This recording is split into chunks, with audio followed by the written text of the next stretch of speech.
नमस्कार साथियों, मैं मनीष भारती संस्कृति पीसीएस प्लेटफॉर्म पर आप सभी का स्वागत करता हूं। उम्मीद करता हूं आप सभी स्वस्थ होंगे, व्यस्त होंगे और मस्त होंगे। साथियों, जैसा कि हम जानते हैं कि हमारे देश के विभिन्न शहरों के प्रदूषित होने की खबर आती रहती है।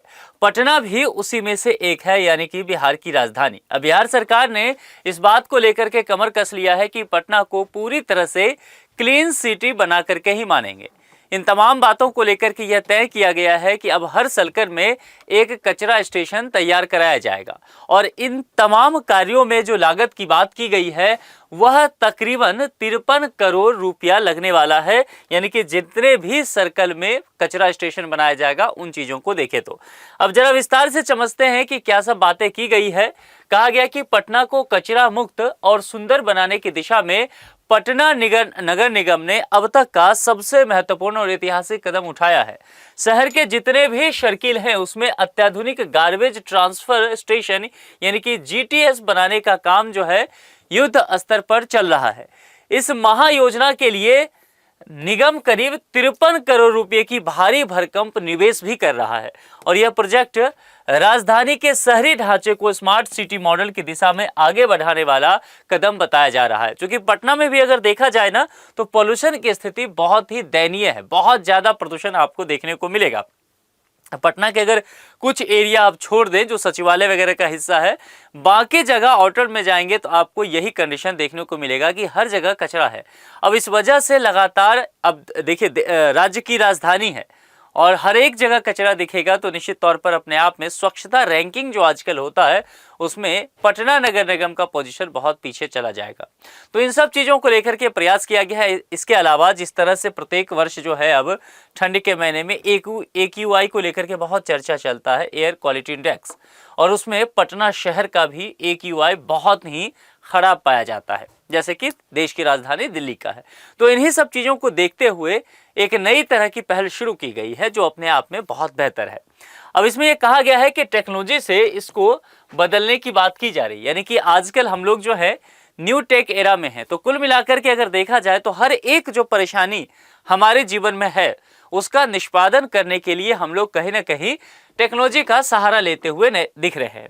नए गार्बेज ट्रांसफर स्टेशन सिर्फ कूड़ा जमा करने की जगह नहीं होगी। अब देखिए, एक तो हो गया कि कोई भी अगर गार्बेज स्टेशन होता है तो वहां पर कचरा रखा जाता है, लेकिन जो यहाँ पर अत्याधुनिक गार्बेज स्टेशन बनाया जा रहा है उसमें सिर्फ कूड़ा नहीं होगा बल्कि यहाँ कचरे का वैज्ञानिक तरीके से 2-3 काम जो हम रिसाइकिल वगैरह प्रोसेस करते हैं ना, तो यहाँ पर संग्रहण यानी कि कलेक्ट किया जाएगा, वजन मापन किया जाएगा कि कितना केजी या टन का हुआ, प्रोसेसिंग की भी व्यवस्था की जाएगी और फिर यहाँ पर विशाल शेड, ड्रेनेज सिस्टम, शौचालय, गार्ड रूम और धर्म कांटा जैसी सुविधाएं जो है पारदर्शी और स्वच्छता सुनिश्चित करेगी। तो ये बेहद जरूरी है क्योंकि कचरे का जहां पर निष्पादन हो वहां पर पूरी तरह से व्यवस्था कर ली जाए।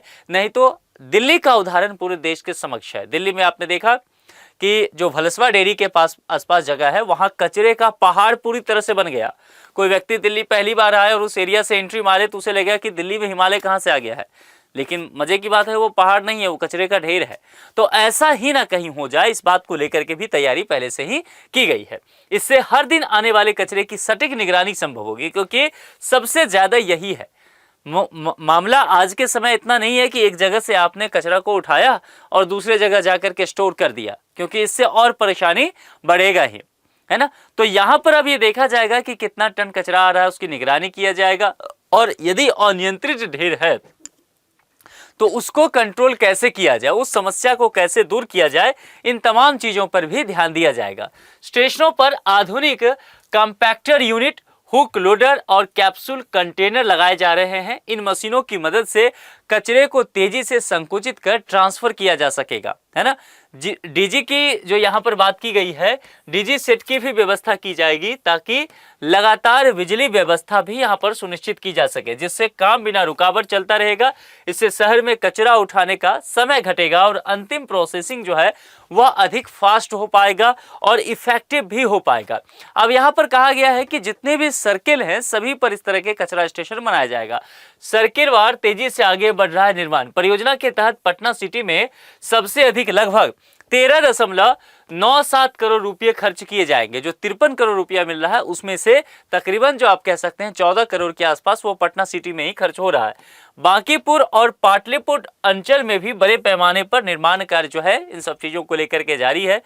यारपुर में काम लगभग 70% पूरा हो चुका है और मशीन इंस्टॉलेशन का कार्य शुरू हो चुका है, यानी कि मशीन को वहां पर व्यवस्थित किया जा रहा है। इसके बाद कचरा निष्पादन का कार्य शुरू किया जाएगा। स्टेशन चालू होते ही पुराने कचरा केंद्रों को वहां स्थानांतरित कर दिया जाएगा। अभी तो जो शहर के बीचों बीच दिखेगा जहां तहां, तो इससे बहुत अनियंत्रित कचरे की स्थिति हो जाती है। जो पुराना है उस सबको नए आधुनिक जो स्टेशन होगा वहां पर शिफ्ट कर दिया जाएगा, जिससे कूड़े में अगर कूड़ा जो है वो खुले में फेंकने की समस्या है वह पूरी तरह से समाप्त होता हुआ दिखेगा।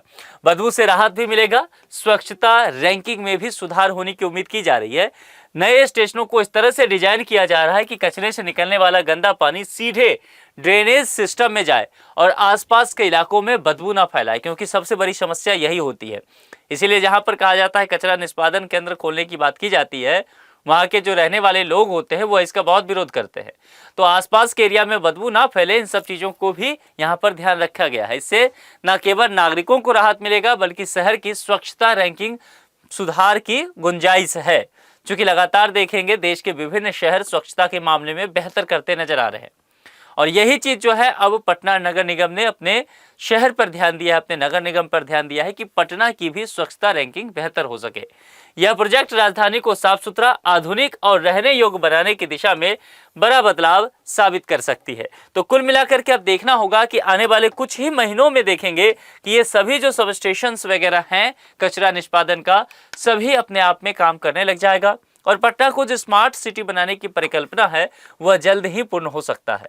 इस विषय में आप लोग क्या सोचते हैं जरूर बताएं। और दूसरी बात, आपको क्या लगता है कि पटना के अलावा बिहार के और कौन से शहर हैं जहां पर कचरा की सबसे अधिक समस्या है और उसका निष्पादन क्या पटना की तरह ही वहां के नगर निगम को करना चाहिए? आपके जो भी विचार हैं कमेंट बॉक्स में लिख करके जरूर बताएं। आज के लिए इतना ही। जुड़ने के लिए आप सभी का बहुत बहुत शुक्रिया। Thank you so much.